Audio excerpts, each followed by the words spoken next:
እግዚአብሔር ስሙ የተባረከ ይሁን። እግዚአብሔር ይመስገን። ዛሬ ከእናንተ ጋር እግዚአብሔር አይለወጥም በሚል ርዕስ ነው የምናገረው።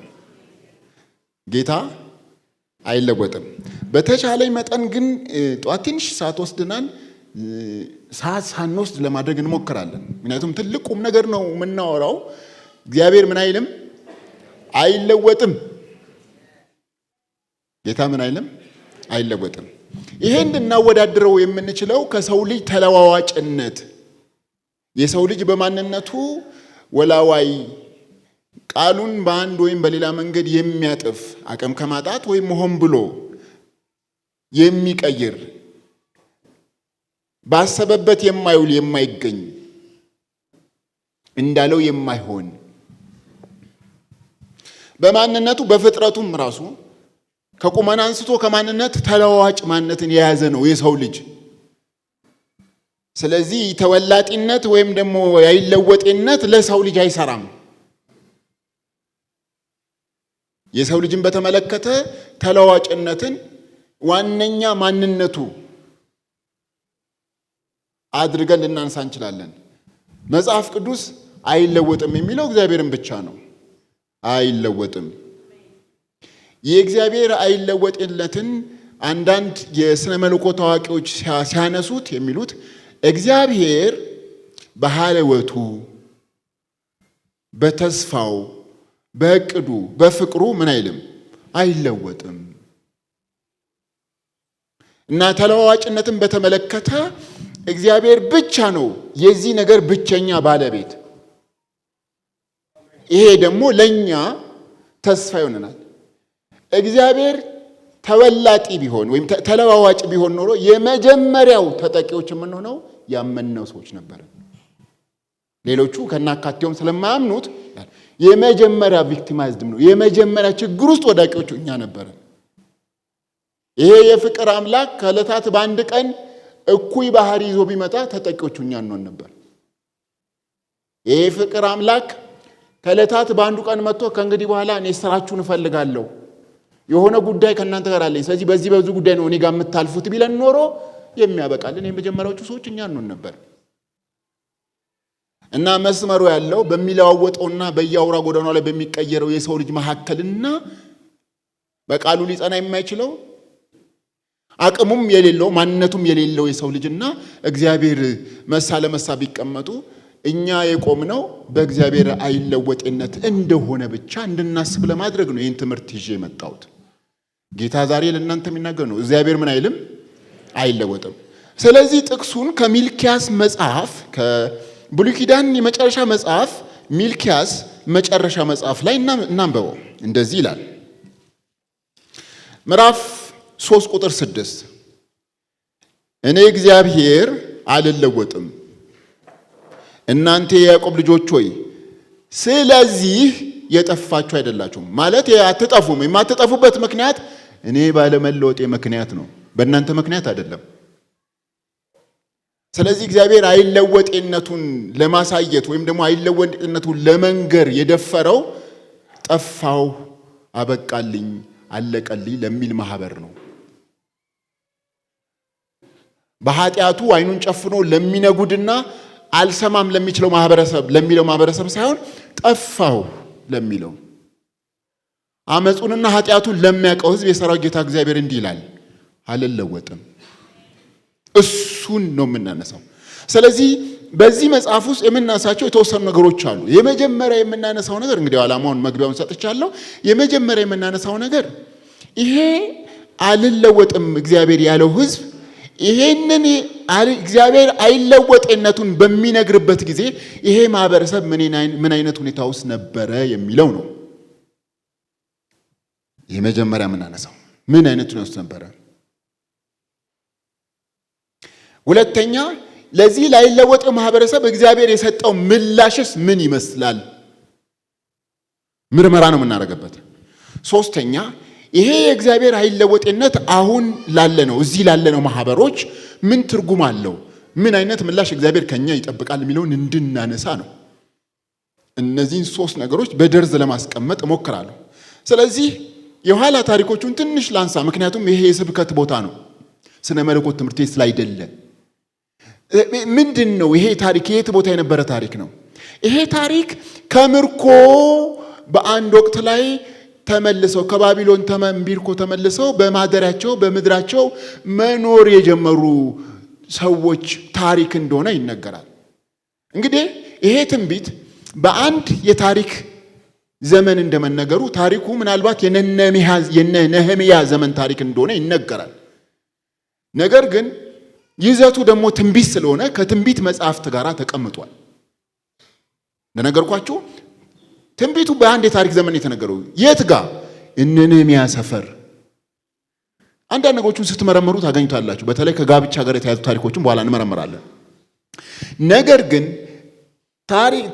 ይዘቱ ትንቢት ስለሆነ የትንቢት መጽሐፍ ውስጥ ደግሞ ተቀምጧል ያልኳችሁ ለዚህ ነው። ጥሩ።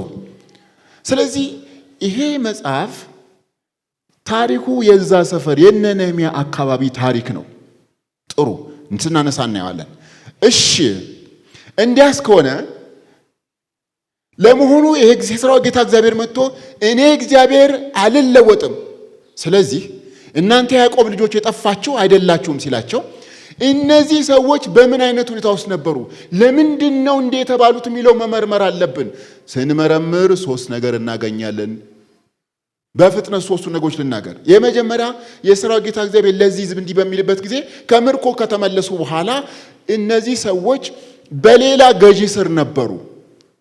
በሌላ ገዢ ስር ማለት ምንም እንኳን የባቢሎን ዘመን አብቅቶ ከዛም በኋላ የሜዶንና የፋርስ መንግስት መጥቶ በነቂሮስ አማካይነት ወደ ምድራቸው ቢመለሱም እንኳን ወደ 539 አካባቢ ነው ቢመለሱም እንኳን ሀገራቸው ከተመለሱ በኋላ በጊዜው ያስተዳድራቸው የነበረው የራሳቸው ሀገረ ገዢ ወይም ንጉስ ወይም መስፍን ሳይሆን ያስተዳድራቸው የነበረው በጊዜው የቂሮስ መንግስት በሚገዛቸው አካባቢዎች በሙሉ ላይ በሾማቸው በራሱ ገዢዎች ነበር የሚታደሩት እና ፖለቲካል ኢንዲፔንደንሲ ወይም የፖለቲካ ነፃነታቸውን ገና አላገኙ። አሁንም የሚወጡት የሚገቡት በማን ፈቃድ ነው? በሌሎች ገዢዎች ፈቃድ ስለሆነ ይሄ በራሱ ጫና ነው። አንዱ የነበሩበት ሁኔታ ነው። አንድ ስለዚህ ጥያቄ ያላቸው ተመልሰናል ብለን እግዚአብሔር ነፃነት ሰጥቶናል ብለን እግዚአብሔር እንደተናገረው በኤርምያስ አፍ እንደተነገረው ተመልሰናል ብለን እስካሁን ግን ነፃነት ውስጥ የሆነን አይመስልም የሚል ጥያቄ አለባቸው። እሱ አንድ ነው። ሁለተኛው ግን ታሪኩ ሲመረመር ከፍተኛ ድህነት፣ የጠለቀ ድህነት ነበረባቸው። ያውም ይሄን ድህነት የነህምያ መጽሐፍ ስታነቡት አገኙታላችሁ። አንዳንዶቹ ለመንግስት ግብር ለመክፈል ሲሉ እንኳን ልጆቻቸውን፣ መሬታቸውን በአንዳንድ በራሳቸው በዛ በአይሁዳውያን ሀብታሞች ዘንድ ምን ብለው ነበር? አስይዘውት ነበር። የራሳቸው ሀገር ወይም የራሳቸው ዜጎች የራሳቸው ወንድሞች ሀብታሞቹ ይጨቁኗቸው ወስደውባቸው ነበር። ድህነቱ በጣም የተበራከተ ነበር። ድህነት ነበር የሚታይ በጣም ግራፊክ የሆነ ድህነት ነበረ። አንዳንዶቹ መብላት፣ መጠጣት፣ መልበስ፣ መውጣት፣ መግባት፣ ስራ መስራት፣ ጤና ችግር የነበረባቸው ነበሩ። እነሱ ይታወቁ። ይሄን ማወቅ ጥሩ። በዚህ አይነት ሁኔታ ውስጥ የነበረ ሰው ሊጠራጠራቸው የሚችሉ ስለ እግዚአብሔር ማንነት ሊጠራጠር እግዚአብሔር ከኔ ጋር ነው ብሎ በነፃነት ለማውራት እንዳይደፍር የሚያደርገው ብዙ ምክንያት አለ። እሱን ነው። ሁለተኛው ይሄ ነው። ሶስተኛ ነገር እናንሳ። ሶስተኛ እነዚህ ሰዎች ምን አይነት ሁኔታ ውስጥ ነበሩ? የሠራዊት ጌታ እግዚአብሔር መጥቶ እኔ እግዚአብሔር አልለወጥም፣ ስለዚህ እናንተ ያዕቆብ ልጆች የጠፋችሁ አይደላችሁም ሲላቸው ለመሆኑ ምን አይነት ሁኔታ ውስጥ ነበሩ? የመጀመሪያው በሌላ ገዢ ስር ነበሩ። ሁለተኛው ድህነት ነበረ። ሶስተኛው ግን ከፍተኛ መንፈሳዊ ዝቅጠት፣ ውድቀት ውስጥ ነበሩ። ህይወታቸው በጣም እግዚአብሔር እንደሚፈልገው ያይደለ ያልነበር ያልሆነ የዘቀጠ መንፈሳዊ ህይወት ነበረ ህይወታቸው። እንዲህ ላለ ማህበረሰብ የሠራዊት ጌታ እግዚአብሔር መጥቶ እኔ እግዚአብሔር አልለወጥም ሊል ይችላል ወይ? ካለስ ይቀበሉታል ወይ? ሊሉ የሚችሉት ምንድነው? ይሄ ነብይ ዛሬ ገና ተታለለ፣ ተሸወደ። እኔ ነኝ የማሳልፈውን ነገር የማውቀው። ይሄ የፈረደበት ዓለም፣ ይሄ አሁን ያለንበት ዓለም ሰዎችን ምን የሚል ዓለም ነው? ለሚመጣው በሙሉ ስለማንነቱ ምርመራ ግድ የሌለው፣ ስለ ሰውየው ህይወት ግድ የሌለው መጥቶ ግን እባርካለሁ እንዲያረካለሁ ችግር የለም። እኔ የትንቢት ይዘት ላይ ችግር የለብኝም። እኔ ችግር ያለብኝ ሰውየው ተመለስ መባል የሚያስፈልገውን ሰውዬ ምን ማለት ገብቷችኋል? ይባርካል እንዲያረጋል ማለታችን ግን እንዲያው እንደ ብሉይ ኪዳን በተለይ የነብይ ገጽታ አይደለም። እና እዚህ ጋር ግን እንደዚህ አይነት ነገር ታያላችሁ። መጥቶ አልለወጥም አትጠፉም የሚል እንዲያውም ቀጥሎ ስንመረምረው እናገኘዋለን አንዳንዱ ነገር። እና የዘመናዊ ዓለም ነብይ በመሰረታዊነት ትንቢት የሚናገረው ለምን አይነት ሰው ነው? እና ዘማሪው አንድ ነገር ብሏል አይደል? ቀላዋጮች በዙ፣ ተንባዮች ለንጎቻ፣ መረቅ ላጠጣቸው ላበላቸው ብቻ፣ እንደ መተተኛ እዚህ እዚያ እያሉ ቅልጥም ላገኙበት ይተነብያሉ ብለዋል ዘማሪው። ዘንድሮ ይዘምሩ አይዘምሩ አላውቅም። እና ገሉኛል ከሰሙኝ። እና እንዲህ አይነት ነው እንግዲህ ነብይ የሚባለው። ምን አይነት ነው ነብይ የሚባለው?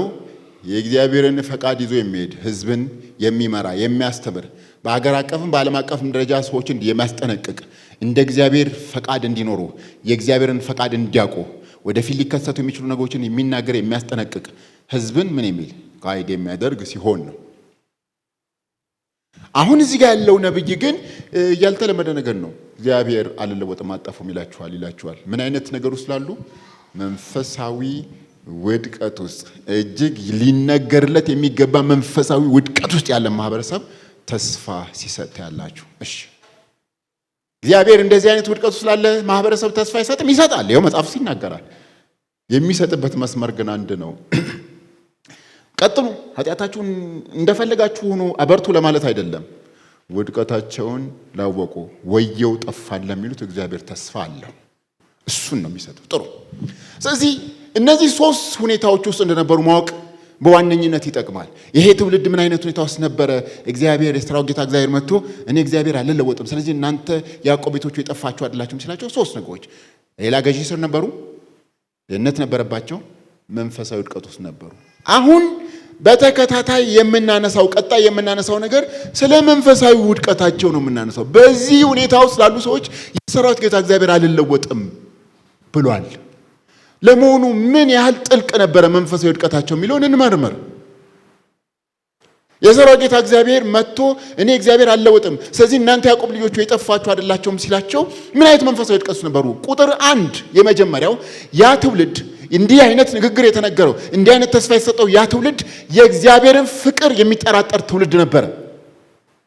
የመጀመሪያው ተመልከቱት፣ ምዕራፍ 1 ቁጥር 2 ሚልክያስ ወድጃችኋለሁ ይላል እግዚአብሔር፣ እናንተ ግን በምን ወደድከን ብላችኋል። ኤሳው ያዕቆብ ወንድም አልነበረምን ይላል እግዚአብሔር። ያዕቆብን ወደድሁ ኤሳውንም ጠላው፣ ተራሮቹን በረሃ አደረግኳቸው፣ ርስቱንም ለምድረ በዳ ቀበሮች አሳልፌ ሰጠኋቸው እያለ ይቀጥላል። ለምንድን ነው የተጠራጠሩት? ምክንያት አላቸው። አንዳንዶቹ የእግዚአብሔርን ፍቅር የተጠራጠሩበት ምክንያት እንዲህ በሌላ ገዢ ከነዚህ ሁሉ ዓመታት በኋላ ከባርነት ዘመን በኋላ ተመልሰን በሌላ ገዢ ስር መውደቃችን የእግዚአብሔርን ፍቅር እንድንጠራጠር ያደርገናል። ለመሆኑ እግዚአብሔር አሁን የሚወዳቸው አይነት ህዝቦች ነን? እግዚአብሔር የዘመናት ፍቅሩ ለኛ አሁንም አለን? እግዚአብሔር አሁንም ይወደናል ወይ? በእንደዚህ አይነት የጠለቀ ድህነት፣ ችግር፣ በሽታ፣ መከራ ባልሞላ ተስፋ ባልተመለሰ ጸሎት ውስጥ አሁንም ተቀምጠን ሳለ እንዴት የእግዚአብሔርን ፍቅር ተስፋ እናደርጋለን ለሚሉ ሰዎች የሥራው ጌታ እግዚአብሔር መልእክት እንዲህ ነው፣ እወዳችኋለሁ።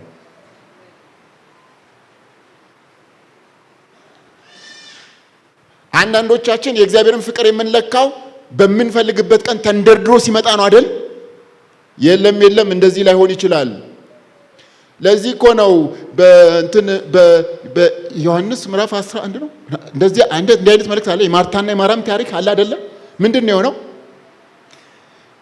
ኢየሱስ ክርስቶስን ወንድማቸው ሲታመም የምትወደው ታሟል ብለው መልእክተኛ ላኩበት። ተመልከቱ፣ ወንድማችን አልዓዛር ታሟል አይደለም ያሉት። የታመመው ማን ነው? የምትወደው። እንዲያው በፍቅር ማለት ነው። የእውነት የምትወደው ከሆነ ዛሬ ነው መነሳት ያለብህ እኮ ነው። ገብቷችኋል ሐሳቡ? እግዚአብሔር የሚወደን ከሆነ በዚህ ቀን አይጥለንም። እግዚአብሔር ይወደኛል፣ ስለዚህ አሁን ለዚህ ለምፈራው ነገር አሳልፎ አይሰጠኝም።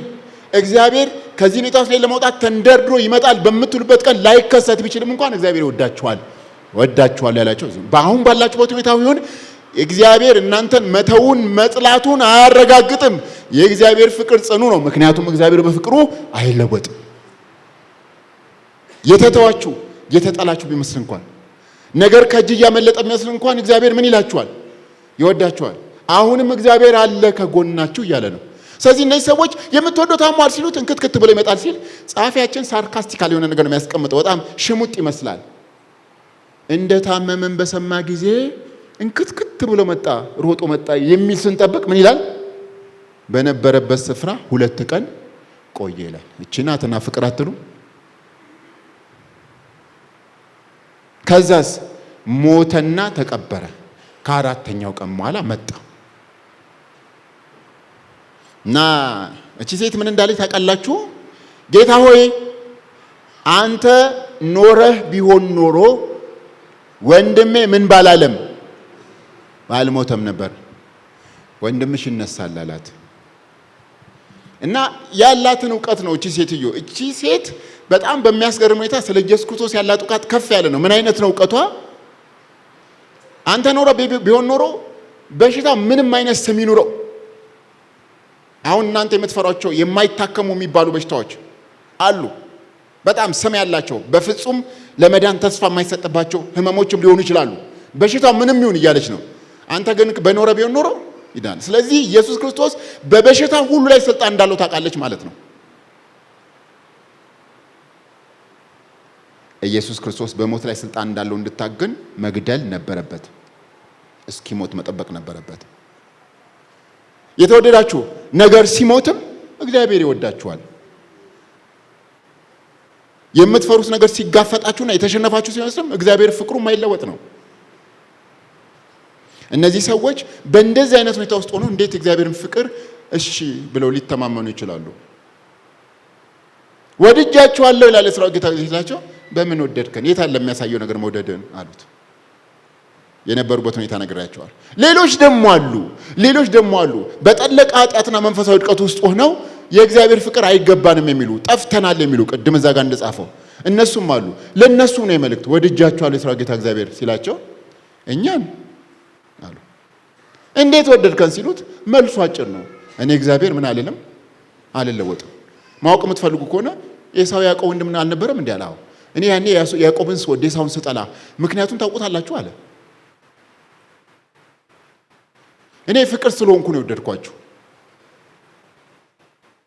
ይሄ እኔ ምርጫ ነበር። እባካችሁን እዚህ ጋር የካልቪንና የአርሚናውያን ፍልስፍና ያለበት ቦታም አይደለም፣ መጽሐፉም አይፈቅድም። አንዳንዶቻችን የማይሆን ቦታ መተን ስለምንነጋገር ነው። ይሄ እግዚአብሔር የማይለወጥ አምላክና ሉዓላዊ ፈቃድ ያለው አምላክ በገዛ ፈቃዱ ሰዎችን የሚወድ አይደል? በገዛ ፈቃድ ይወጃችኋል አይደል የሚለው መጽሐፍ ቅዱስ አምላክ መሆኑን የሚያሳይ ብቻ ነው። ከዛ ጋር ትንሽዬ ስነ መለኮት የምታውቁ ሰዎች እባካችሁ እዚህ ውስጥ አትግቡ። ይሄ ከዚህ ጋር የተያያዘ ነገር የለውም። እንስፋው ብለን ካለ መብታችን ነው። እያንዳንዱ ነገር መጽሐፍ ቅዱስን እኛ የምንፈልገውን እንዲልልን መጠምዘዝ እኮ ይቻል ይሆናል። ወድጃችኋለሁ። በምን ወደድከን? እንዴት ወደድከን ማለት የታለፈ እንዴት አሁን ያለን በዚያ እግዚአብሔር ፍቅር ያሳያል የሚል ነበረ። ስለዚህ እነዚህ ሰዎች እኔ እግዚአብሔር አልለወጥም ስለዚህ የጠፋችሁ አይደላችሁም ሲላቸው እግዚአብሔር አለመለወጡን ሲነግራቸው ያ ትውልድ ምን አይነት መንፈሳዊ ውድቀት ውስጥ ነበር? የእግዚአብሔርን ፍቅር የሚጠራጠር ነበር። አንድ ሁለተኛው ያ ትውልድ የእግዚአብሔርን ክብር ያቃለለ ትውልድ ነበር። ምን አልኩኝ? የእግዚአብሔርን እስቲ እንደው ድምጻችሁ ልስማ። የእግዚአብሔርን ክብር የሚያቃልል እግዚአብሔርን ማከብር ትውልድ ነበር። አይገርማችሁ? ለዛ ትውልድ ነው እኔ እግዚአብሔር አልለወጥም ያለው። እግዚአብሔር ደግሞ ያ ትውልድ የእግዚአብሔርን ክብር የሚያቃልለው ትውልድ በዋነኛነት እግዚአብሔርን እንዲያቃልል ደግሞ ፊተኛውን ሚና የሚጫወቱት እንደኔ እዚህ ጋር ቆመው የሚሰብኩ አገልጋዮች ነበሩ። በዚያ ዘመን የነበሩት አገልጋዮች ካህናት ነበሩ። ስሙት ቁጥር 6 እናንተ ስሜን የምታቃልሉ ካህናት ወይ ልጅ አባቱን ባሪያም ጌታውን ያከብራል። እኔስ አባት ኮንኩ ክብሬ ወዴት አለ? ጌታስ ኮንኩ መፈራቴ ወዴት አለ? ይላል የሠራዊት ጌታ እግዚአብሔር። እናንተ ግን ስምን ያቃልልን በምንድን ነው ብላችኋል። የአንዳንድ ሰው መሰረታዊ ችግር እያጠፋ የሚያጠፋውን ነገር አያውቅም። ለምን መሰላችሁ? ቤተ ክርስቲያን ይመላለሳል፣ ይጾማል፣ ይጸልያል፣ ይገባል፣ ይወጣል፣ ያገለግላል፣ አስራቱና አበባውን ይሰጣል። ስለዚህ ዛስ ኦኬ በቃ በህይወት እንዳለ ያስባል። ለዚህ ነው ምርመራ ሊካሄድብን የሚገባው። እኛና ሌሎች ስለኛ የምንለውን ነገር ከመስማት ይልቅ እግዚአብሔር ስለኛ የሚነግረውን ነገር መስማት የሚያከል ነገር የለም። ስለዚህ ምንድነው የሰራው ጌታ እግዚአብሔር ያለው? አቃላችሁኛል። በምንድነው ያቃለልን? ስሙት። በመሰዊያዬ ላይ ርኩስ እንጀራ ታቀርባላችሁ፣ እናንተ ያረከሰ በምንድነው ብላችኋል? የእግዚአብሔር ገበታ የተነቀፈ ነው በማለታችሁ ነው። እውር መስዋዕት ስታቀርቡ ይህ ክፉ አይደለምን? አንካሳውና የታመመውን ስታቀርቡ ይህ ክፉ አይደለምን? ያንን ላለቃ አቅርብ። በእውኑ ባንተ ደስ ይለዋልን? ወይስ ፊትን ይቀበላልን? የእስራኤል ጌታ እግዚአብሔር አሁንም ጸጋን ሲሰጠን ዘንድ እግዚአብሔርን ለምኑ። ይህ ከእጃችሁ የሰጠ ሲሆን ከቶ ፊታችሁን ይቀበላልን? ይላል የእስራኤል ጌታ እግዚአብሔር። በመሰዊያዬ ላይ እሳትን በከቱ እንዳታቃጥሉ ከእናንተ ዘንድ ደጅ የሚዘጋ ሰው ምነው በተገኘ፣ ቸርቹ በተዘጋ፣ ቢቀርብኝ፣ ባታመልኩኝ። መፈልገው ህይወታችሁ ነው። ባታመልኩኝ፣ በተዘጋ። ለምን? ማን ነው ይህንን ጥፋት እያጠፋ ያለው መሰላችሁ? መቼም መስዋዕት ይዞ የሚመጣ ሰውዬ ራሱ አይደለም መስዋዕቱን የሚያቀርበው። ያንን መስዋዕት አድሚኒስትር የሚያደርጉት እዛ ቦታ ላይ የሚያደርጉት በሬውን የሚያርዱት ዋኖሱን ወይም ደግሞ ወፉን በፍየሉ ምኑን እያረዱ ደሙን የሚያቀርቡት ሰዎች ካህናቶቹ ናቸው። እነዚህ ካህናቶች በሕጋቸው የተጻፈው ነገር ለእግዚአብሔር የሚቀርበው ነገር በኩሩና የተሻለው ነገር ይቅረብ ነው የሚለው። ስለዚህ አንካሳ መስዋዕት ይዞ ሲመጣ ንጹህ በግ ያለው ከእንትኑስ ከቁርኖስ ንጹህ በግ ያለው የተሰበረውን አውሬ የበላውን አይኑ የጠፋውን የሞጨሞጨውን እከክ ያለበት መጥፋውን ነገር ይዞ ሲመጣ አምጣው ግድ የለም ዋናው ልብ ነው እያሉ ይቀበሉት ነበር። እኛንን ያጠፋ ነው ቆመን የምንሰብከው የምናስተምረው የምናገለግለው ሰዎች። እኔ ነኝ አንዱ ተጠያቂ ለዚህ ዘመን መረን የሆነ እግዚአብሔርን ያለማክበር ችግር መሰረታዊ ተጠያቂ አገልጋዮቹም ጭምር ነን።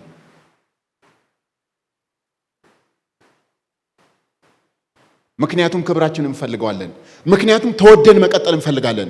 ምክንያቱም ሰው እንዲወቅሰን አንፈልግም። ስለዚህ መጋፈጥ አንፈልግም። ውሻ ቁስል ሲኖርበት መጮህ አይችልም ይባላል። ከጮኸ ቁስሉ ሰውነቱ ስለሚነጠጥ ያመዋል። ተመሳሳይ ነገር ነው አሁን እዚህ ያለው እዚህ የክርስቲያን ማህበረሰብ ውስጥ ያለው። በመሰዊያው ላይ የሚያገለግሉ ሰዎች መገሰጽ ያቀታቸዋል። ምክንያቱስ አንተስ ስለሚላቸው ቁስል ስላለባቸው ያውን አንተም ስለሚላቸው።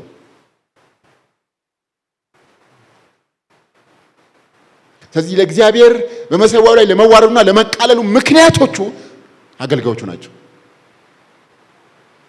የተወደዳችሁ የጊዜያችንን አተላ የንብረታችንን የነገሮቻችንን የመጨረሻውን ቅራሬውን የምንሰጥ ሰዎች መሆናችን ያሳዝናል።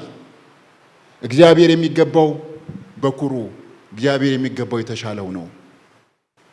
በዚህ በተለይ በዚህ በማህበራዊ ድረገጽ በጣም እንደ ጉድ የሚፈጥበትና ቴክኖሎጂ በጣም እንደ ጉድ በጣም ከፍተኛ ደረጃ በደረሰበት በዚህ ዓለም ላይ ብዙዎቻችን ለትዳራችን፣ ለልጆቻችን፣ ለእግዚአብሔር ቤት የምንሰጠው ጊዜ በሙሉ ተቀንሶ የቪርቹዋል ወርልድ ዓለም ላይ የምንኖር ሰዎች ቨርቹዋል ወርልድ ላይ እዚህ ማህበራዊ ድረገጽ ላይ የምንጠለጠል ብዙውን ጊዜያችን በዋልፈሰስ የሚያልፍብን ሰዎች መስሪያ ቤታችን ውስጥ እንኳን አግባብ ባለው መልኩ ስራችን ለመስራት እየተቸገረ ያለን ሰዎች መሆናችን ግልጽ ነው።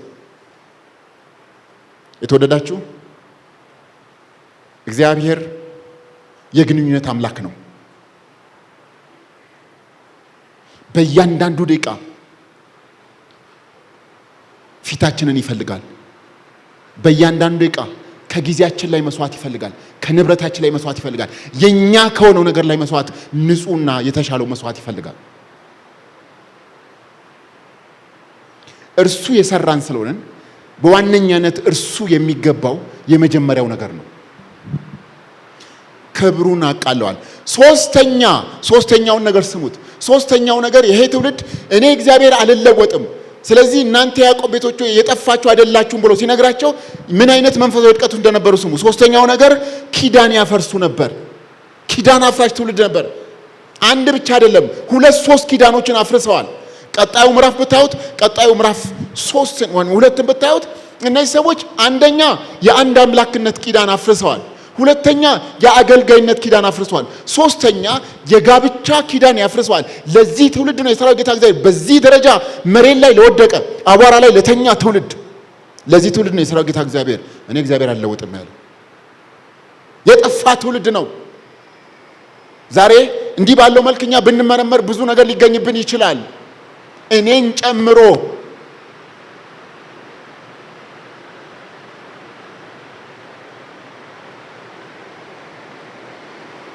ይሄ ነገር እንዲሰማን ያደርገውን ይሰማል።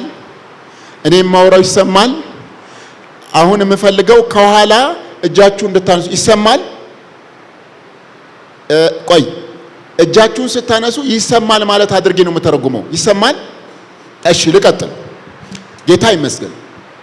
ስለዚህ ሶስተኛው ነገራቸው ኪዳን ያፈርሱ ነበረ። የሥራው ጌታ እግዚአብሔር ግን መጥቶ እኔ እግዚአብሔር ምን አለም አልለወጥም፣ ስለዚህ እናንተ ያዕቆብ ቤቶቹ የጠፋችሁ አይደላችሁም አላቸው። ምን አይነት ኪዳን እንዳፈረሱ ልንገራችሁ። የመጀመሪያው የአንድ አምላክነት ኪዳን አፍርሰዋል። ምዕራፍ 2 ቁጥር 11 ላይ ታዩታላችሁ። እነዚህ ሰዎች የአንድ አምላክነት ኪዳን ሲያፈርሱ ምን ማለት መሰላችሁ? እግዚአብሔር አንድና እውነተኛ ወይም ብቸኛውን አምላክ የሚያመልኩ እነዚህ አይሁዳውያን ከራሳቸው ዜጋ ወይም እግዚአብሔርንና እውነተኛውን አምላክ ከሚያመልክ ውጪ ሌላ እንዳያገቡ ተነግሯቸው ነበር። በጋብቻ እንዳይተሳሰሩ። ይሄ ነው አንድ አምላክ ኪዳን። ብቸኛ አንድና እውነተኛ አምላክ የሚያመልኩ ሰዎች ባዕድ አምላክ ከሚያመልኩ ከሌሎች ጋር በጋብቻ እንዳይቀላቀሉ ተነግሯቸው ነበር። የተወደዳችሁ እዚህ ያላችሁን ሰዎች እኔ በጣም አከብራችኋለሁ። ስለ እናንተ የማውቀው ነገር የለም። በዚህ ዘመናዊ ዓለም ግን ብዙ ክርስቲያኖች በመስሪያ ቤቶቻቸው በተለያዩ ሁኔታዎች ዘሴም ደስክ ላይ ከሚሰሩ አህዛብ ከሆኑ ሰዎች ጋር በፍቅር የተጣመሩ ብዙ ሰዎችን ግን አግኝተናል። እያዘንኩ እዚህ ጉባኤ መካከል እንዲህ አይነት ነገር እንኳን ቢገኝ የሥራው ጌታ እግዚአብሔር እንዲህ ያለው ነገር እንዴት ነውርና አጸያፊ ነገር እንደሆነ መጽሐፍ ውስጥ እንደሚናገር እንታውቁ ያስፈልጋል። የመጀመሪያው ነገር ይሄ ነው።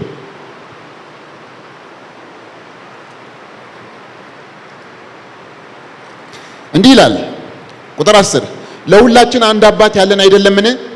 አንድ አምላክ የፈጠረን አይደለንምን? የአባቶቻችንን ቃል ኪዳን ለማስነቀፍ እኛ እያንዳንዳችን ወንድማችንን ስለምን አታለልን? እግዚአብሔር የወደደው መቅደስ ይሁዳ አርክሷል፣ የእንግዳውንም አምላክ ልጅ ሚስት አድርጎ አግብቷልና ይሁዳ አታሏል፣ በእስራኤልም በኢየሩሳሌም ውስጥ እርኩሰት ተሰርቷል። ክርስቲያን ሆነው ክርስቲያን ካልሆኑ ማህበሮች ጋር የሚቀላቀሉ በጋብቻ በፍቅር የተጣመዱ አንዳንዶች እንዲያውም ስም ያወጡላቸዋል። ሊበላውት ያሰባትን ቆቅ ጅግራናት ይሏታል የሚባለው አይነት ነገር ነው። አንዷ መጣ እኔ የሚገርም በቃ ጓደኞች አሉኝ። በቃ እግዚአብሔር በአሕዛብ ነው ብዙ ነገርን እየሰራ ያለው። ብታያቸው አይሰክሩም፣ አይጠጡም፣ አያጨሱም፣ ክፉ አይወጣቸውም። እንዴት ስርዓት ያላቸው። የተወደዳችሁ በጣም ስርዓት ካለው አሕዛብ ይልቅ በክርስቶስ ያመነ ህይወቱ ምስቅልቅል ያለ ሰው ይሻላል። እወቁት። ቁርጡ ማወቅ አለባችሁ። የዳነው ሰው የዳነ ምልክት የለውም እያልኳችሁ አይደለም። የመዳን ምልክቱ አንዱ ደና የሆነ ሰው ምልክቱ አንዱ የጽድቅ ህይወት ነው። አውቃለሁ። ይሄ ተስቶኝ አይደለም። እና አንዳንዶቻችን ስም እናወጣላቸዋለን ስንጠጋጋቸው። የነዚህ ሰዎች መሰረታዊ ችግር ከአሕዛብ ጋራ ተጋብተው ነበር። የአንድ አምላክነትን ኪዳን አፍርሰው ነበር። ሁለተኛው ኪዳን ደግሞ ያፈረሱት ኪዳን የአገልጋይነት ኪዳን ነው ያፈረሱት። ይሄንን ከቁጥር 1 ጀምሮ ልናየው እንችላለን። ምዕራፍ 2 አሁንም እናንተ ካህናት ሆይ ይህ ትእዛዝ ለእናንተ ነው። ካህናት ሆይ ይህ ትእዛዝ ለእናንተ ነው ሲል ካህናቶቹ ቀደም ብዬ የሰሩትን ስራ ነግራቸዋለሁ አይደል? ለእናንተ ነው። አሁን ለአገልጋዩ ነው ትእዛዙ። ምንድን ነው የሚለው?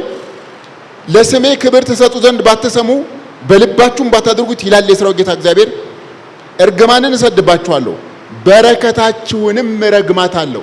እቺ በረከታችሁንም እረግማታለሁ። እነዚህ ሰዎች ስልጣን ተሰጥቷቸው ነበር።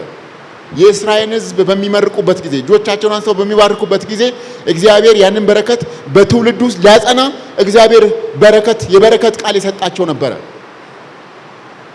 ይባርኩ ነበር እኮ ሕዝቡን። እግዚአብሔር ይባርክ ይጠብቅ፣ እግዚአብሔር ፊቱን ይመልስ ያብራል፣ ሰላሙንም ይስጥ የምትለው ነገር በሉና ባርኳቸው ያለው እግዚአብሔር ነበር። እሱን እረግማለሁ፣ እሱ እንዳይሆን አደርጋለሁ። እሱ ብቻ አይደለም፣ ከእንግዲህ በኋላ የበረከት ቃል ብታወጡ እንዳይሆንላችሁ አደርጋለሁ ብቻ አይደለም። ቀጥሎ ያለውን ስሙት። አሁንም በልባችሁ አላደረጋችሁትምና እኔ ረግሜያታለሁ። እነሆ ክንዳችሁን እገሥጻለሁ፣ የመስዋዕታችሁንም ፋንድያ በፊታችሁ ላይ። እዚህ ጋር ክንዳችሁን እገሥጻለሁ ማለት ዘራችሁን ነው የሚለው፣ በእኛ ነው እንዲህ ያለው። ከእንግዲህ በኋላ እናንተ አገልጋዮች፣ እዚህ ቆማችሁ የምታገለግሉ ሰዎች ከእናንተ መካከል እንኳን ማንዘር የሚያገለግል እንዳይገኝ አድርጌ ነው መበተናችሁ እና የመስዋዕታችሁን ፋንድያ አውጥቼ ጥሏል ማለት መስዋዕት በሚሰዋበት ጊዜ ምንድን ነበር የሚደረገው? ንጹህ ነገር ከተሰዋ በኋላ ይሄ ፈርሱ ምኑ ነገሩ በሙሉ ከከተማ ውጭ ወጥቶ ይጣላል። እንደዛ የሚደረገው። አሁንም አደርገው ግን ምንድነው? እንደሱ እናንተንም ከአገልግሎት ቦታ አስወግዳቸዋል። ምክንያቱም ለክብሬ መቃለል ምክንያት የሚሆን ሰው እንዲቆም በቤት አልፈቅድም ነው ነገሩ። ይሄን ካለ በኋላ የሌዊ ቃል ኪዳን ምን እንደነበር ያስተዋውቃቸዋል። ስሙት ቁጥር 4 ቃል ኪዳኔም ከእርሱ ጋር የሕይወትና የሰላም ቃል ኪዳን ነበረ፣ ይፈራም ዘንድ እነርሱን ሰጠሁት፣ እርሱም ፈራኝ፣ ከስሜም የተነሳ ደነገጠ። የእውነት ሕግ በአፉ ውስጥ ነበረ፣ በከንፈሩም ውስጥ በደል አልተገኘበትም። ከኔም ጋራ በሰላምና በቅነት ሄደ፣ ብዙ ሰዎችንም ከኃጢአት መለሰ። ካህኑ የሰራዊት ጌታ የእግዚአብሔር መልእክተኛ ነውና ከንፈሮቹ ዕውቀትን ይጠብቁ ዘንድ ይገባቸዋል፣ ሰዎችም ሕግን ከአፉ ይፈልጉ ዘንድ ይገባቸዋል። እናንተ ግን አሁን የሌዊ ኪዳን ምንድን ነው? ጥርጥር አድርጌ ላስቀምጠው። እግዚአብሔር ለሌዊ የገባው ቃል ነበር። ሌዊ በመጀመሪያ ሕጉን እንዲያስተምር የእግዚአብሔርን ሕግ ከከንፈሩ እንዲጠብቁ ሰዎች ለሌሎች አስተማሪ እንዲሆን፣ ሁለተኛ ደግሞ ብዙዎችን ከኃጢአት እንዲመልስ፣ በሶስተኛ ደረጃ በዚህ የሕግ ስብከት አናኗሩ ላይ መሰናከያ እንዳይሆን እሱ ሕጉን የሚሰብክ ብቻ ሳይሆን ሕጉን የሚኖረው እንዲሆን ሌሎች እንዳይሰናከሉ እንዲያደርግ ለሱ ይሄን እንዲያደርግልኝ ቃል ሰጥቼው ነበር። እኔ ደግሞ በፊናዬ ይሄን ቃል እሱ ያደርግልኛል፣ እኔ ደግሞ ለሱ አንድ ነገር እንዳደርግለት ነበር። ምንድነው ማደርግለት? የሕይወትና የሰላም ቃል ኪዳን ሰጥቼዋለሁ። በዘመኑ ሰላም እንዲሆንለት፣ በዘመኑ መከናወን እንዲሆንለት ለሱ ቃል ገብቼለት ነበር። ታዲያ ምን አደረገ? ሌዊ ይሄንን መንገድ ጠብቆ እኔን አከበረኝ። አሳዛኙ ነገር እናንተ ግን በተቃራኒ መንገድ ሄዳችሁ፣ አሁን ስለ እነሱ ነው የሚናገረው። ቁጥር 8 እናንተ ግን ከመንገዱ ፈቀቅ ብላችኋል፣ በሕግም ብዙ ሰዎችን አሰናክላችኋል። በተመሳሳይ ሊኖሩበት በሚገባው በዚህ ሕግ እናንተ ሕጉን እያስተማራችሁ በተቃራኒ እየኖራችሁ ብዙዎች በዚህ ሕግ መተማመን እንዳይኖራቸው እግዚአብሔር ላይ እንዳይደገፉ መሰናከያ ሆናችኋል። እንዴት? በምትሰብኩትና በምትኖሩት መካከል ችግር ተፈጥሯል። እሱ ብቻ አይደለም፣ በሕግ ብዙ ሰዎችን አሰናክላችኋል፣ የሌዊንም ቃል ኪዳን አስነውራችኋል። ቃል ኪዳኑን ነውር አፍርሳችሁታል። እሱ ብቻ አይደለም፣ የሰራዊት ጌታ እግዚአብሔር ስለዚህ መንገድን እንዳልጠበቃችሁ በሕግም ለሰው ፊት እንዳደላችሁ መጠን እኔ ደግሞ በሕዝቡ ፊት የተናቃችሁና የተዋረዳችሁ አድርጓቸው። በአጭር ቃል እንዲህ ነው የሚለው፣ የኔን ሕግ ሸጣችሁታል። እንዴት? ቅድም እንዳየነው ነው። መስዋዕት በሚሰዋበት ጊዜ አንካሳውን መስዋዕት፣ አውሬ የበላውን፣ አይኑ የሞጨሞጨውን፣ የተበላሸውን ወይም ደግሞ እግዚአብሔር እንዳዘዘው በኩሩን የተሻለውን ለእግዚአብሔር በማቅረብ ፈንታ የተበላሸውን ነገር ይዛችሁ መጥታችኋል። ሰው ይሄንን ነገር ይዞ ሲመጣ ለሰው ፊት አይደላችሁ፣ አይዞ ዋናው ልብ ነው አምጣ እያላችሁ እዛ ላይ ተቀበላችሁት። መገሰጽ ሲገባችሁ፣ ተው ማለት ሲገባችሁ አደረጋችሁ። ለምን? ከሰው ጋር መኖር ፈለጋችሁ፣ በሰው ፊት መከበር ፈለጋችሁ፣ በሰው ፊት መወደድ ፈለጋችሁ። አገልጋይነት መንገዱና ጎዳና ይሄ አይደለም። ስለዚህ እማደርግባችሁን እወቁ አላቸው። ለሰው ፊት እንዳደላችሁ መጠን በእነዚሁ ሰዎች ፊት ምን አረጋችኋለሁ? የተዋረዳችሁ አረጋችኋለሁ። ኦኬ፣ የተወደዳችሁ ቅድም ወደ ኋላ የተወኳቸው ነገሮች አሉ። ጠቅልል ሳደርግ መልስባችኋለሁ። ስለዚህ ሁለተኛው ወይም ሶስተኛው ነገር የእነዚህ መሰረታዊ ችግር የጌታን ኪዳን ምን ያደርጉ ነበሩ? ያፈረሱ ነበሩ። ቃል ኪዳን ምን ያሉ? ያፈረሱ ነበሩ። ምን አይነት ቃል ኪዳን? የአንድ አምላክነት ኪዳን፣ የሌዊ የአገልጋይነት ኪዳን፣ ገዛ ሶስተኛ ደግሞ አሁንም ማነሳላችሁ ሶስተኛው ደግሞ የጋብቻ ኪዳን ያፈረሱ ነበሩ። በቀጣዩ ቁጥር ውስጥ የምታዩት ነገር የጋብቻ ኪዳን አፍርሰዋል።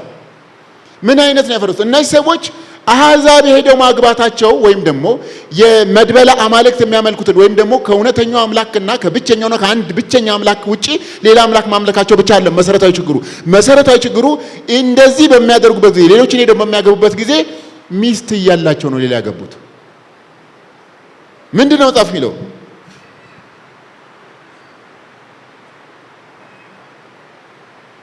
ይህንን ደግሞ ቁጥር 13 ይህን ደግሞ አድርጋችኋል እግዚአብሔር ቁርባኑን ዳግመኛ እንዳይመለከት ከእጃችሁም በደስታ እንዳይቀበለው መሠዊያውን በእንባና በለቅሶ በሐዘንም ትከድናላችሁ። እናንተም ስለምንድን ነው ብላችኋል። ሚስትህ ባልንጀራና የቃል ኪዳን ሚስት ሆና ሳለች እርሷን አታለሃለን። እግዚአብሔር በአንተና በልጅነት ሚስት መካከል ምስክር ስለሆነ ነው። ቃል ኪዳን ስታረጉ እግዚአብሔር እማኝ ነበረ፣ ስታታሏት ደግሞ ምስክር ሆኖ ይመጣል እያለ ነው። የልጅነት ሚስት ናት፣ ገና ትንሽዬ። እግዚአብሔር የሕይወት መንፈስ አንድ አድርጎ ጠብቆ የለምን? እርሱም የሚፈልገው ምንድን ነው? ዘር አይደለምን? ስለዚህ መንፈሳችሁን ጠብቁ፣ ማንም የልጅነት ሚስቱን አያታልል። ቀጥሎ ያለውን ስሙት። መፋታትን እጠላለሁ ይላል የሠራዊት ጌታ እግዚአብሔር። ምን እላለሁ? እጠላለሁ።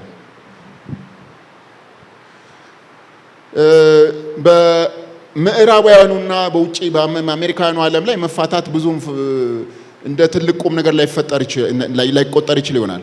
አሁን እየተበራከተ የመጣው ግን እንደዚህ ባሉ በሶስተኛው ዓለም ሀገሮች ፍቺ ኖርማል እየሆነ የመጣ ነው። ደግሞ ፍቺ ኖርማል የሚሆነው ደግሞ ሶስተኛው ዓለም ሀገሮች ላይ ብዬ ብቻ እንደ ቀላል ነገር አልወስደውም። በቤተ ክርስቲያን ስለ ጋብቻ ጥንቅቅ አድርገው የሚያውቁ ጋብቻን በቃል ኪዳን በእግዚአብሔር ማደሪያ ውስጥ የመሰረቱ ሰዎች ደግሞ እያበራከቱት ነው። ምክንያት ፈልገው በዚህም በዚያም ብለው ምክንያት ፈልገው የሚፋቱ ሰዎች እየበዙ ነው። የቤተ ክርስቲያን ሸክም የሚሆኑ ሰዎች፣ የቤት ስራ የሚሆኑ ሰዎች እየበዙ ነው ያሉት። ፍቺ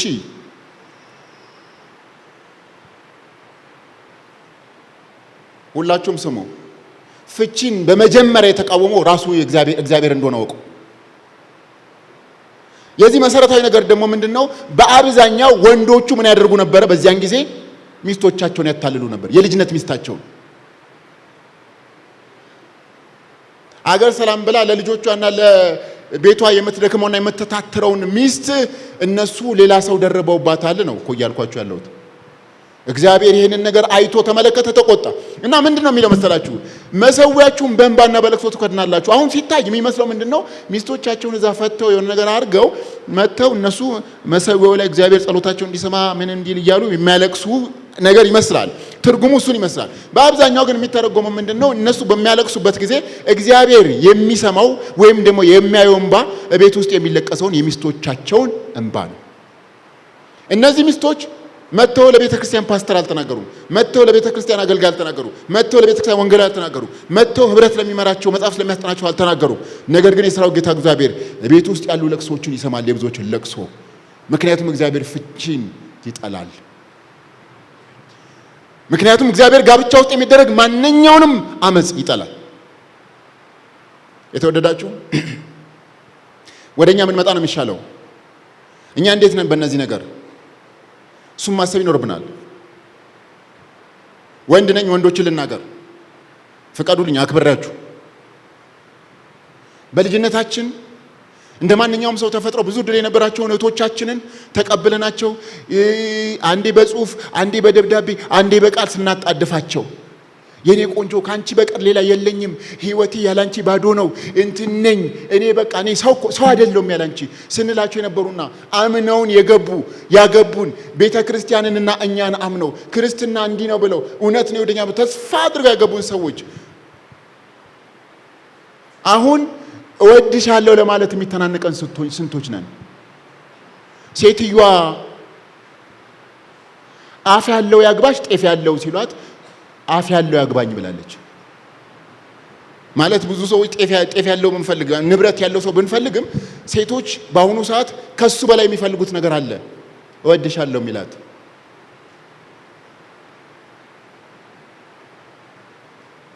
ስናያቸው የሰውነት ቅርጻቸው ተለውጦ ሊሆን ይችላል። በእኛ ምክንያት ቤታችንን፣ ኑሯችንን፣ ልጆቻችን በመሸከም ምክንያት እንደዚህ የተቀየረ ማንነታቸው የሰለቸን ወንዶች ስንቶች ነን? በየደቂቃው ባለቤቶቻችን፣ ሚስቶቻችን የኛውን ተደግፈን ማየት ራሱ ጠረናቸው ሁሉ ነገራቸው ይናፍቀኝ ቶሎ ብለን ከስራ ከምናምን ስንገባ የነበረን ሰዎች ዛሬ አምሽተን እነሱ ደክሟቸው ከልጆች ጋር ሲታገሉ፣ ከስራ ጋር ሲታገሉ፣ ከጠቅላላው ነገር ሲታገሉ ናላቸው ተፈቶ ማታ አምሽተን መተን ሪሞት ይዘን የምንቀመጥ ወንዶች አለን።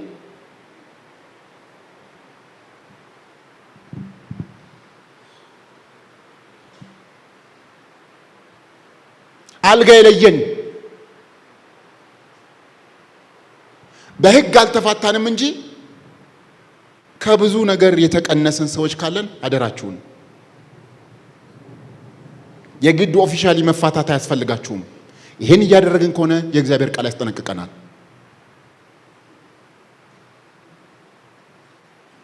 በፍጥነት ቤታችን ሄደን ልናስተካክለው የሚገባው ነገር ይሄ ነው። ዛሬ በዚህ ከሰዓት በኋላ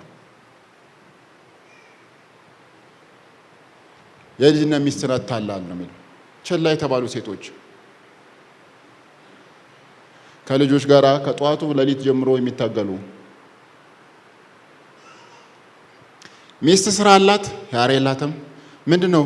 የቤት እመቤት ነች እና ምንም አሰራም። ያው እንግዲህ ያው ቀኑ ስለማያልፍላት ጠዋት ላይ ልጆች ሌሊት ተነስታ 12 ሰዓት ላይ ልጆች ምግብ ስራለች። 3 ልጆች አሉኝ። እነሱ ሰርታ ትምህርት ቤት ትልካለች እና ምንም አሰራም። ልጆች ሲሄዱ ደግሞ ቤት ውስጥ ዕቃ ታጥባለች፣ ቤቱን ትጠራርጋለች። ቤታችሁ ምን አይነት ነው? 2 ግራውንድ ፕላስ 3 ነው። እሱን ታጸዳለች፣ ታደርጋለች፣ ምን ታደርጋለች፣ እንዲህ ታደርጋለች። እና ስራ የላትም ሚስት? አዎ። ከዛ በኋላ ልጆች ሲመጡ ደግሞ ማህበራዊ ጉዳዮች ስላሉባት እሱም ኢንጌጅ መስላለ እድር እቁ ምናምን ነገር ትሄዳለች። አንዳንዴ ቸርች አትመጣም። ቸርች ብዙም ያው እንትን አትልም። ስራ የላትም፣ ምንም አሰራም። ምንም በቤት እመቤት ናት። ከዛ ልጆች ደግሞ ታመጣለች። ከዛ ታመጣና እነሱን ደግሞ መጽሐፍ ታስተምራቸዋለች። ቁጭ ላይ ነገር ትሰራለች። ከዛ ልብሳቸው ማሽን ካለ ያለ ነው፣ ከሌለ በምን ነገር ልብሱን ታጥብ ትላለች፣ የቤት ልብስ። ከዛስ ምግባቸውን ትሰራለች። ከዛስ ባል ሲመጣ ደግሞ እንደዚሁ የባልን ልብስ ተኩሳለች፣ ነገር ታረጋጅ። ስንት ሰዓት ነው ለመሆኑ የምተኛው? አንዳንዴ 5 ሰዓት ነው። እንዲያው ምን ተኝቼ ነው መታ የምተኛው? እና ስራ የላትም። ምንድን ናት? የቤት እመቤት። ሴቶች ይህን ስናገር ደስ አይበላችሁ። ምክንያቱም እናንተ ተጠያቂ የሚያደርጋችሁ ነገር ሊኖር ስለሚችል። አሁን እያወራ ያለሁት ግን እንደ ወንዶችን እየወቀስኩኝ ነው። እኔ አይደለም፣ የእግዚአብሔር ቃል ነው የሚወቅሰው።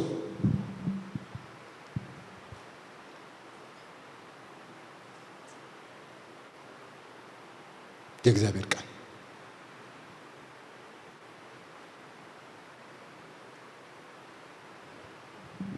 እንዴት ነን?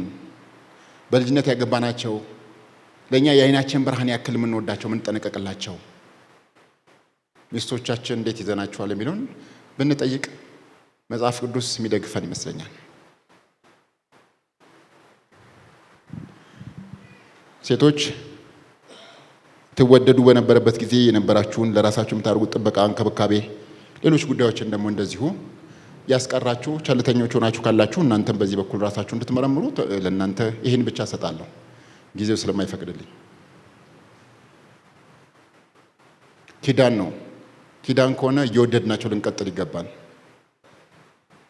ቤታችን እየወደድን ከምንም በላይ ቅድሚያ ለቤታችን፣ ለሚስታችን፣ ለልጆቻችን እየሰጠን ልንቀጥል ይገባል። ኪዳን የሚጠበቀው እንደዚህ ነው። ያ ትውልድ ኪዳን የሚያፈርስ ነበር፣ ግን ዛሬም ተስፋ አለ ይለናል የሠራዊት ጌታ እግዚአብሔር። እኔ እግዚአብሔር ምን አለም አልለወጥም።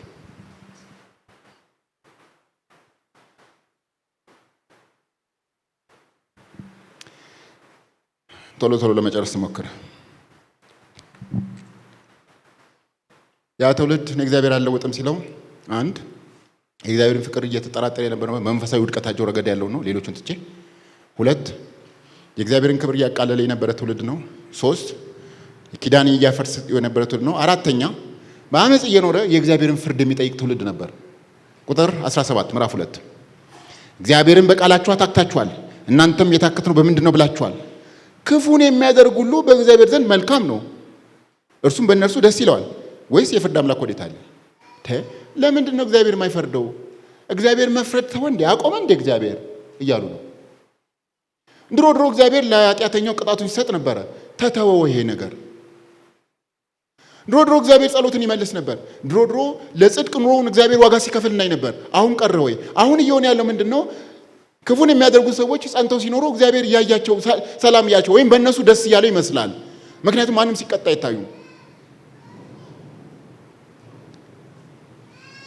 በእኔ ዕድሜ ለቤተ ክርስቲያን ስጸልይ ነው ያደግኩት። በቤተ ክርስቲያን ሲጸልይ ነው የማውቀው። ግን ብዙ ነገሮች እንግዲህ ያሁንም ሸክም ሆነው ይቀጥላሉ። ምንድነው ምክንያቱ? ለዚህ አስተዋጽኦ እያደረገ ያለው አካል ማን ነው? ሰይጣን ሀገራችንን በሆነ መልኩ ይዟት ነው? የፖለቲካው ችግር ብቻ ነው?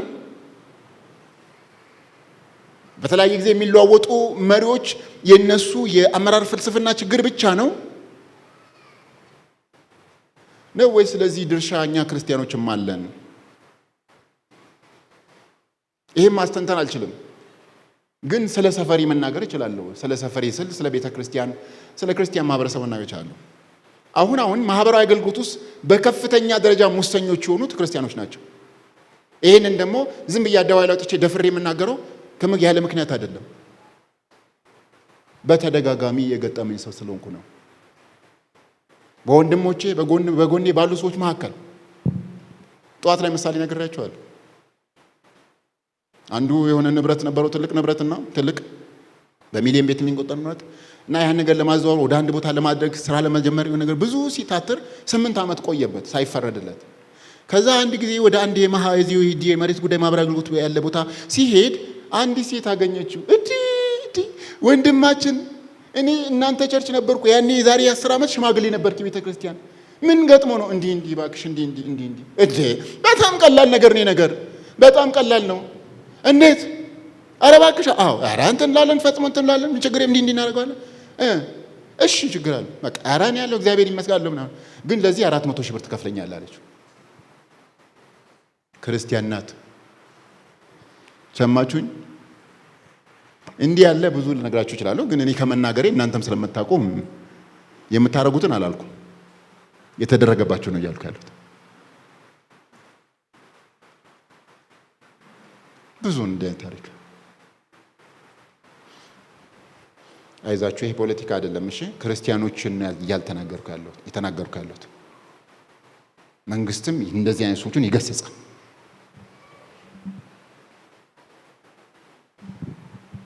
እንዲህ አይነት ሰዎች ዝም ሲባሉ ስታዩ እግዚአብሔር አይፈርድም ወይ? ወይስ የፍርድ አምላክ ወዴት አለ? የእግዚአብሔር ምላሽ ተመልከቱ። እግዚአብሔር እንደ ድሮ አይፈርድም እንዴ? ተለወጠ እንዴ ለሚል ጥያቄ የሰጠው መልስ ስሙ። 3 ነገሮች ይናገራል። አንደኛ እግዚአብሔር ለፍርድ ወዴት እንደሚመጣ ይናገራል። ሁለተኛ እግዚአብሔር ለፍርድ እንዴት እንደሚመጣ ይናገራል፣ ቀጥሎ ያለው ምዕራፍ። ሶስተኛ እግዚአብሔር ለምን እንደሚመጣም ይናገራል። እደግማለሁ። ወዴት እንደሚመጣ፣ እንዴት እንደሚመጣና ለምን እንደሚመጣ ይናገራል። ለየትኛው ጥያቄ ነው መልስ የሰጠው? እግዚአብሔር ተለወጠ ወይ? ምክንያቱስ ክፉን የሚያደርጉ ሁሉ በእግዚአብሔር ዘንድ መልካም ነው ማለት ክፉ የሚያደርጉ ሰዎች መልካም ጥሩ እየተባለ ነው ዘንድሮ። ለምን መልካም ያደረጋችሁ ባይሆን ኖሮ ዝም አይላቸውም ነበር ነው። እርሱም በእነርሱ ደስ ይለዋል። እሰይ ጎሽ ደግ አደረክ፣ እንዳንተ አይነት 100 ሰው ይወለድ እያለ ነው። ወይስ የፍርድ አምላክ ወዴት አለ? የማይፈርድ ከሆነ እኮ ደስ ብሎታል። ማን ነው? በእነሱ ነው። የሰራዊት ጌታ እግዚአብሔር መልስ ስሙ። እኔ እግዚአብሔር አልለወጥም። ትናንት ፈርድ ከነበረ ዛሬ እፈርዳለሁ። ትናንትና የሚቆነጥጥ ከሆነ ዛሬ የሚቆነጣል። እግዚአብሔር ትናንትና የሚያመሰግን ከሆነ ዛሬ የሚያመሰግናል ሰዎችን። እግዚአብሔር ትናንትና ጸሎት የሚመልስ ከሆነ አልተለወጠም፣ ይመልሳል። እግዚአብሔር የሚወደን ከሆነ ትናንትና ዛሬም ይወደናል። እግዚአብሔር ሰዎችን መስመር ትናንትና የሚያስይዝ ከነበረ አልተለወጠም፣ ዛሬ የሚያስይዝ እና መልሱን ስሙት። እነሆ መልእክተኛዬን እልካለሁ፣ መንገድንም በፊቴ ያስተካክላል። እናንተም የምትፈልጉት ጌታ በድንገት ወደ መቅደሱ ይመጣል። የመጀመሪያው ወዴት እንደሚመጣ ይናገራል። የት ነው የሚመጣው? ቤተ ክርስቲያን መቅደስ ውስጥ። ለምን? ጨዋ ስለሆነ ነው አምላካችን። እኔ ድሮ ሰፈራችን አንድ የታወቁ የኢትዮጵያ የሆነ አንድ ሙያ የነበራቸው የታወቁ ሰውዬ ነበሩና እኛ ሰፈር ጎረቤት ነበሩና ልጆቻቸው ከማንም ጋር ተደባድበው ድንጋይ ተሳድበው ምናምን ሲመጡ ከዛስ ማን ነው እንዲያደርግ እያለቀሱ ወደ ቤት ሲመለሱ ማን ነው እንዲያለ ና እያሉ ሊጣሉላቸው ሄዱ ነበር። ይሰዳደባል፣ ከሰፈር ሰው ጋር ምናምን ይሰዳደባሉ። ልክ አይደለም። የሰራዊት ጌታ እግዚአብሔር ግን ለቤቱ ነው ኃላፊነት የሰጠው። በዚህ ዓለም ላይ ለሚፈጠር የጽድቅ ወይም የአመጽ ምክንያት መበራከት ምክንያት ልትሆን የምችለው ቤተክርስቲያን ናት። በቤተክርስቲያን ጽዋ የጽድቅ ጽዋ የሞላ መጣ ቁጥር ውጪ ጻድቅ መሪ ልታገኙ ይችላላችሁ። ጻድቅ አሰራር፣ የጽድቅ አሰራር ታገኛላችሁ። የቤተክርስቲያን አመጻ ደግሞ ያመጸች ወደ ውጪ የሚፈስ ከሆነ ደግሞ ተመሳሳይ ነገር ታገኛላችሁ። ስለዚህ ቤተክርስቲያን ደርዝ ያለው ኑሮ ልትኖር ይገባታል። ስለዚህ የተበላሸው ቤተክርስቲያን ነው ብሎ ስለሚያምን ጌታ የሚመጣው መጀመሪያ ቤተ መቅደስ ውስጥ መቆንጠጥም ከጀመረ የሚጀምረው ቤተክርስቲያን ነው። ግን ቀጥሎ ያለው እንዴት ይመጣል የሚለውን ሲናገር ምን የሚለው በድንገት ነው የሚመጣው ነው የሚለው። ስለዚህ እግዚአብሔር አልተለወጠም ማለት ነው። ትናንትና ያደርግ የነበረውን ዛሬ ያደርጋል። ከዛ ሶስተኛ የሚናገረው ነገር ለሁለት ምክንያቶች ነው የሚመጣው ይላል። ለምን ይመጣል የሚለው የመጀመሪያው የሌዊ ልጆች አገልጋዮችን ለማጥራት ይመጣል። ሁለተኛው ለፍርድ ይመጣል ይላል። ስለዚህ እግዚአብሔር መፍረዱ አልቀረም፣ ፈራጅነቱ አልተለወጠም። እርሱም ብርን እንደሚያጠራ እንደዚህ ይላል። ነገር ግን እርሱ እንደ አንጥረኛ እሳትና እንደ አጣቢ ሳሙና ነውና። ቁጥር 2 የሚመጣበትን ቀን ሊታገስ የሚችል ማን ነው? እርሱ በተገለጠ ጊዜ የሚቆም ማን ነው? እርሱ ብርን እንደሚያነጥርና እንደሚያጠራ ሰው ይቀመጣል። የሌዊንም ልጆች ያጠራል፣ እንደ ወርቅና እንደ ብርም ያነጥራቸዋል። እነርሱም ለእግዚአብሔር በጽድቅ ቁርባን የሚያቀርቡ ይሆናሉ። ቀጥሎ ያለውን ስሙት። እግዚአብሔርም እንደ ድሮው ዘመንና እንደ ቀደሙት ዓመታት በይሁዳና በኢየሩሳሌም ቁርባን ደስ ይለዋል። ከዚህ በፊት ዝጉልኝ ብሎ አልነበረም? ግን ይመጣል ቀን። የፍርድ አምላክ ወዴት አለ ይሏቸዋል። ይመጣል፣ ያጠራል መቅደሱን። ከዚያስ በቁርባናችን ደስ የሚሰኝበት ቀን ይመጣል። በአገልጋይ ደስ የሚሰኝበት ቀን ይመጣል። ያልተሰኘበት ቀን ነበር፣ ደስ የሚሰኝበት ቀን ይመጣል ይላል ጻፊው ነው የሚለው። ይሄ የብሉይ ኪዳን ትምህርት ስለሆነ ነው መቼም ምናልባት ትንሽ የሚከብደን፣ ግን እውነታው ዛሬም የሚቀየር አይደለም። እግዚአብሔር ዛሬም ኃጢአትን ይጠየፋል። እግዚአብሔር ኃጢአተኛን ይቆነጥጣል። ዛሬም እግዚአብሔር ዛሬም የማጥራት ስራ ይሰራል። ምክንያቱም አልተለወጠም። እግዚአብሔር ቅዱስ ስለሆነ ቅድስናው ሊለወጥ አይችልም። እግዚአብሔር የፍትህ አምላክ ስለሆነ ፍርዱ ሊቀየር አይችልም። እዚህ ነው እግዚአብሔር ምን አለም አልለወጥም ያለው። የተወደዳችሁ ይሄ ነው እውነቱ።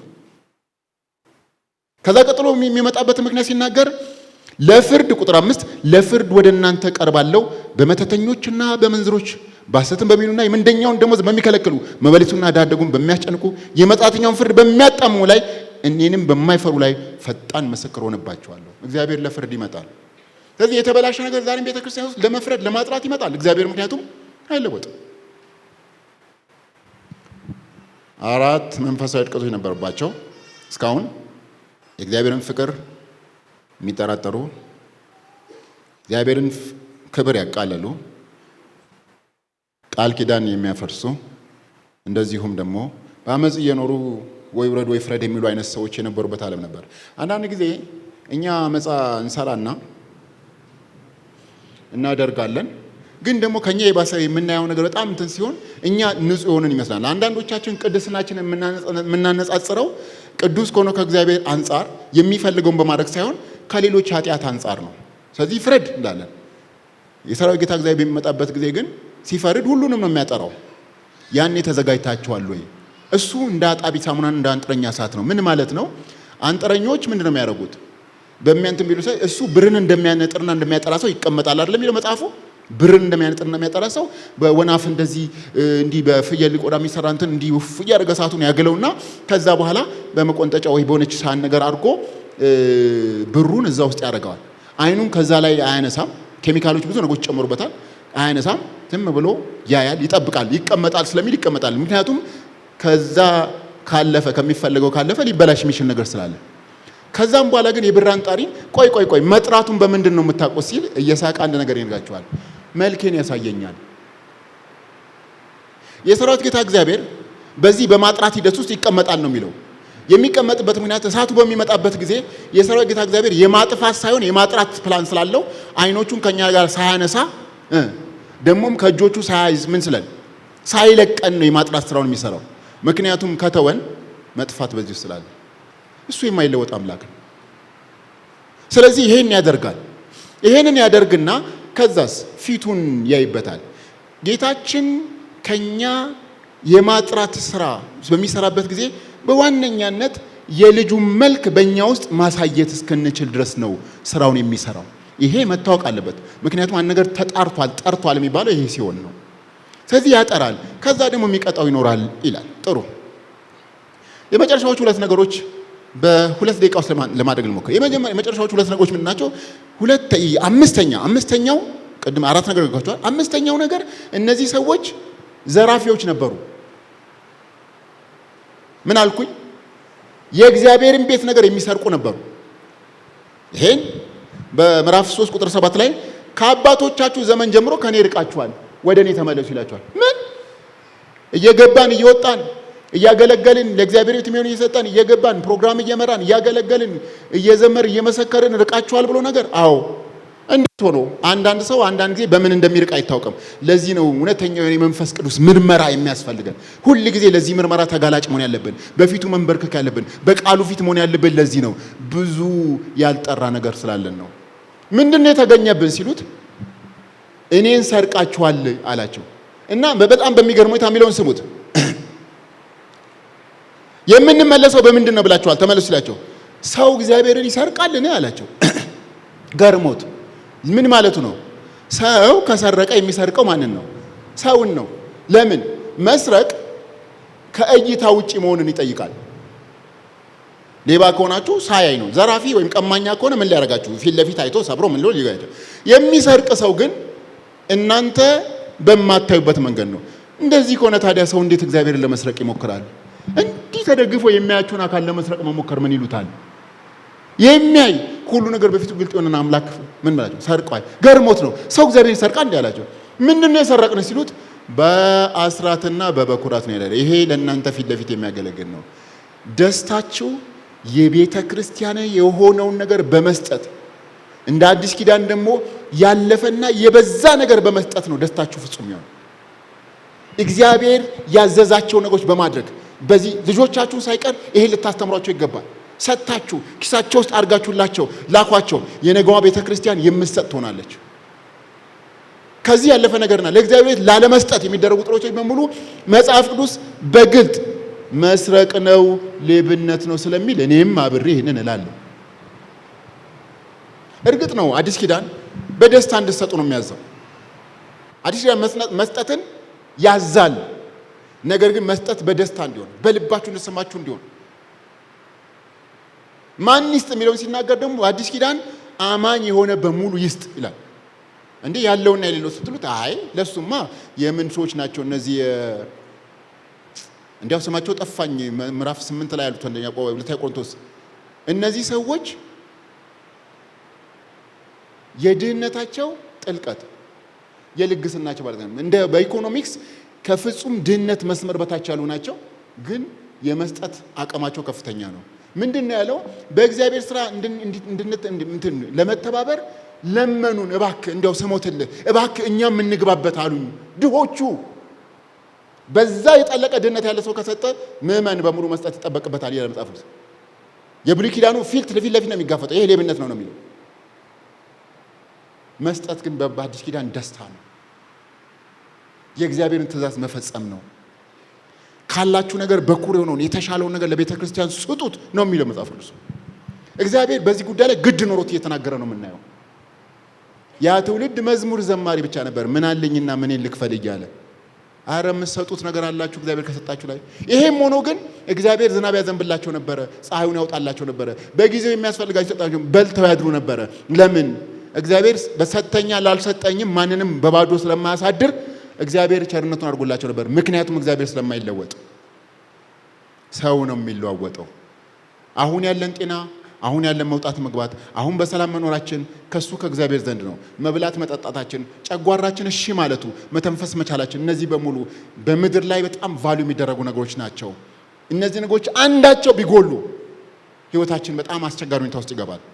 እግዚአብሔር ቸርነት እያደረገልን የምንወጣ ሰው ለቸርነቱ እግዚአብሔር ፈጽሞ ስለወደደን ደስ ስላሰኘን ደስ የሰኘ ሰው ደግሞ ሊያደርግ የሚገባው እንድናደርግ ነው የሚያዘን። የመጨረሻው ያ ትውልድ መንፈሳዊነትን እንደ ገልቱነት እንዳለፈበት ፋሽን የሚቆጥር ነበረ።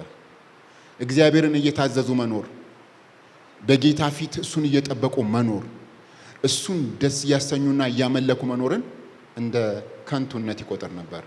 የመጨረሻው ቁጥር 13 ላይ ቃላችሁ በእኔ ላይ ድፍረት ሆኗል፣ እግዚአብሔርም እናንተ ግን በአንተ ላይ ድፍረት የተናገርነው በምንድን ነው ብላችኋል። እናንተም እግዚአብሔርን ማገልገል ከንቱ ነው። ትእዛዙን በመጠበቅ በሠራዊት ጌታ በእግዚአብሔር ፊት ሐዘንተኞችን በመሄድ ምን ይረባናል? አሁንም የሚታበቱን ሰዎች አመፀኞች እንላችኋለን። ክፉንም የሚሰሩ ጸንተዋል። እግዚአብሔርን ይፈታተናሉ፣ ያመልጣሉ። እኛስ ቀን ከሌሊት አይ ሙስና አላደርግም፣ አይ አልዘርፍም፣ አይ በቦታዬ ጸንቼ እቆማለሁ፣ በፊቱ ጾማለሁ፣ ጸልያለሁ፣ ለአገልግሎት ለእግዚአብሔር የሰጠሁትን ጊዜ አልወስድም፣ እጾማለሁ፣ ጸልያለሁ፣ ፊቱን እፈልጋለሁ፣ እንደ ትእዛዙ እንደ ቃሉ እኖራለሁ እያልኩኝ ሐዘን ብቻ ነው የጨመርኩት። ምን አዲስ ነገር መጣልኝ? የሚፈታተኑና የሚያመልጡ ሰዎች ይኸው በአደባባይ ሁሉ ነገር ይሳካላቸው ነው፣ እያመለጡ ነው፣ ጌታን እየተፈታተኑ ደስተኞች ናቸው። ስለዚህ እኔ ምን አስለፋኝ? ያ መንፈሳዊነት እንደ ትልቅ ነገር ይከበርና ይቆጠርበት የነበረው ዘመን አልፏል። ስለዚህ መጾም፣ መጸለይ፣ ጌታ ማገልገል፣ ለጌታ ጊዜ መስጠት፣ አይ በቃ ቃሉን እየጠበኩ ጸናለሁ የሚሉ ነገሮች ያለፈበት ፋሽን ነው። ቢቀርስ አሉ ይላል። በዚሁ ጊዜ ሁላችሁም ስሙት። በዚሁ ጊዜ መጨረሻው ምንባቤ ነው። በዚሁ ጊዜ የዚያን ጊዜም እግዚአብሔርን የሚፈሩ እርስ በራሳቸው ተናገሩ። ቁጥር 16 እግዚአብሔርም ሰማም፣ እግዚአብሔርም ለሚፈሩ ስሙንም ለሚያስቡ የመታሰቢያ መጽሐፍ ተጻፈ። የተጻፈውን ነገር ስሙት። እኔ በምሰራበት ቀን ገንዘቦች ይሆናሉ። ወደፊት እግዚአብሔር የሚጠቀማቸው ሰዎች በኢትዮጵያ ምድር እንደኔ አፈቀላጤ የሆኑ ጎበዝ ተናጋሪዎችን አይደለም፣ ጥሩ አስተማሪዎችን አይደለም። አያስፈልጉም አላልኩም። እነዚህ እግዚአብሔር የሚጠቀማቸው ሰዎች የሚፈሩትን ሰዎች ነው። በማንኛውም አስቸጋሪ ሁኔታ ውስጥ እግዚአብሔር ምላሽ የሰጠ ባይመስል እንኳን እግዚአብሔር ለነገሮቻችን የተገለጠ ባይመስል፣ ጸሎታችን ያልተመለሰ፣ ተስፋችን ያልሞላ ቢመስል እንኳን እንጸናለን ለሚሉት እግዚአብሔር በኢትዮጵያ ምድር ላይ በየትኛውም ዓለም ላይ እግዚአብሔር በሚሰራበት ቀን የሚጠቀምባቸው ሰዎች ይሆናሉ ይላል መጽሐፍ ቅዱስ። እንጠቅልል።